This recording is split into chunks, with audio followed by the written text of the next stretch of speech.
تو کہنے کی بات یہ پہلے آپ اپنے لیے لڑو. آپ ہی خاموش ہو جاؤ گے, آپ ہی بولو کہ اچھا ایسے ہی ہے تو ایسے ہی چلے گا, اور وہ چیز ہم لوگ پھر وہ ہم کرنے جوگے بھی نہیں رہتے کہ ہم شاید کوشش بھی کریں تو شاید ہم کر سکیں.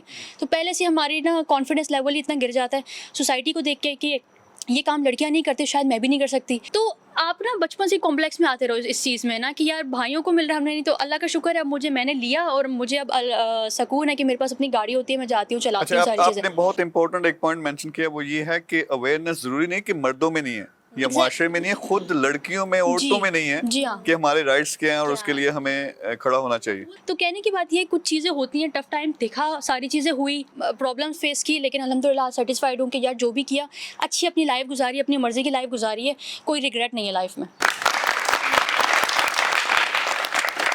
میرے خیال میں جو ایکول رائٹس ہونے چاہیے ایجوکیشن پہ, جتنا حق ایک لڑکے کا ہے اتنا ہی حق ایک لڑکی کا ہے. اسی طرح اگر دیکھیں اب فٹنس, اب ماڈرن ورلڈ میں آپ یورپ میں دیکھیں وہ کہتے ہیں ایکسرسائز کرو, ایکسرسائز لڑکی نے بھی کرنی ہے, اگر لڑکے نے کرنی ہے وہ باہر جا کے سپورٹس تو کھیل لیتا ہے, کرکٹ کھیل لیتا ہے, لڑکی کیا کرے. پر اس کا یہ مطلب بھی نہیں کہ اب ایک اور ایلیمنٹ ہے کہ جس طرح ہم پورٹرے کرتے ہیں, جب فیمنسٹ ایک کھڑی ہوتی ہے, وہ پوری کی پوری ایک انہوں نے مہم شروع کر دی, وہ ایکسٹریم پہ چلے جاتے ہیں کہ میں ٹی شرٹ پہن کے میں نے کرکٹ کھیلنی ہے, اب مجھے دیکھو نا. اب آنکھیں لگی ہوئی ہیں, دیکھنا تو انہوں نے ہے. رائٹس پہ اگر ہیں کہ یار سپورٹس پہ ہمارا بھی حق ہے, واقعی آپ کا حق ہے, ایکسرسائز پہ آپ کا حق ہے, وہ ہونی چاہیے. پھر جاب کی آپ نے جو بات کی, ایکوالٹی ہونی چاہیے کہ ایکول موقع ملنا چاہیے. پھر اسی طرح بزنس میں ایکول موقع ملنا چاہیے. ٹاپک یہ ہے فیمنزم کا جو ایکسٹریم, میرے خیال میں ایکسٹریم, جیسا میں نے کہا کہ اگر یہ فیمنزم ایکوالٹی جو ملنی ہے یہ مرد اور عورت اکٹھے کام کریں گے تو ہوگا, ورنہ یہ شغل میلہ بنے گا. آپ کیا کریں گے, پروگرام میں ایک فیمنسٹ بلائیں گے, ایک مرد بلائیں گے, جس طرح آپ نے کہا ڈرامے کے وہ ڈائریکٹر یا رائٹر ہیں, اس طرح کے لوگ آپ نے لڑوانا ہے. آپ کا کرنا کیا, آپ نے ریٹنگ لینی ہے. تو وہ مقصد نہیں ہے. مقصد یہاں پہ یہ دیکھیں کہ اگر کوئی فیمنسٹ ایک اٹھتی ہے, وہ کہتی ہے ہر چیز میں ایکول کر دو, ہر چیز میں ایکول کر دو. جی ٹینس پلیئر ہیں فار ایگزامپل, اس کو روجر فیڈرر کو آپ نے $10 ملین دیا ہے, سرینا کو بھی آپ $5 ملین کیوں دے رہے ہو, اس کو ایکول دو. بہت سی باتیں وہ صحیح کرتی ہیں, بہت سی باتیں صحیح نہیں ہوتی. جس طرح اگر فرض کریں میں جب ایک فیمنسٹ کے اگینسٹ بیٹھتا ہوں, حالانکہ میں خود کہوں گا میں لڑکیوں کے حق کے لیے سب سے زیادہ, آپ دیکھ سکتے ہیں, حالانکہ مجھے لوگ گالیاں دیتے ہیں کہ میرے آگے پیچھے جو ٹیم میں ہیں آپ کو لڑکیاں نظر آتی ہیں, اور اس پہ وہ میرا کیریکٹر پہ اس طرح چیزیں لوگ کہتے ہیں جو بالکل بھی سچ نہیں ہے.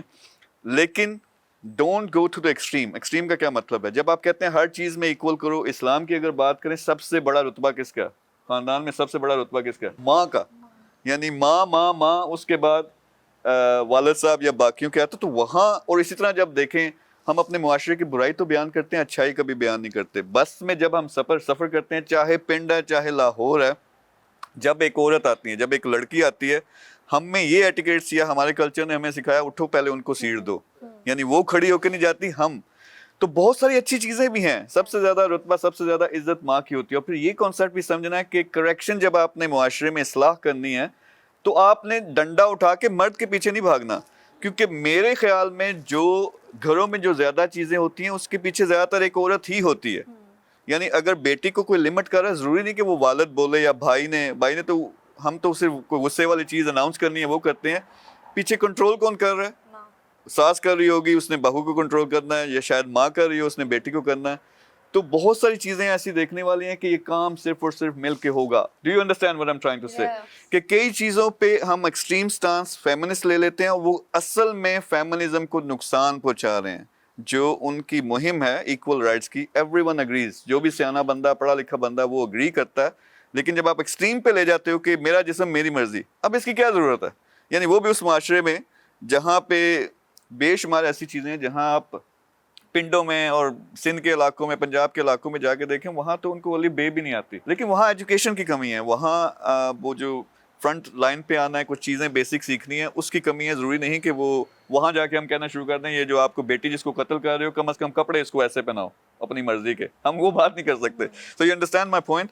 سو آئی تھنک کہ اس پہ جو 3-4 چیزیں میں نے گروائی, یہ میرے پرسنل خیال ہے کہ ایجوکیشن, امپلائمنٹ, بزنسز, ایکسرسائز, یہ ہاں جی جو رائٹس ہیں یہ ایکول 100%, اور یہ والدین کی ذمہ داری ہونی چاہیے کہ بیٹے کو اگر دے رہے ہو ذمہ داری, کیونکہ ہمارے معاشرے میں بیٹا پیدا ہوتا ہے, چلو کوئی کمانے والا آ گیا, ٹھیک ہے, کوئی کمانے والا آ گیا, بیٹی خرچہ, اس کا جہیز بھی بنانا پڑے گا, اس کو ہم نے پڑھا لکھا بھی دیا تو کیا ہوگا کل کو جا کے اس نے اگلے گھر میں وہ کمائی کرنی ہے, ہمیں تو اس کا فائدہ نہیں ہے.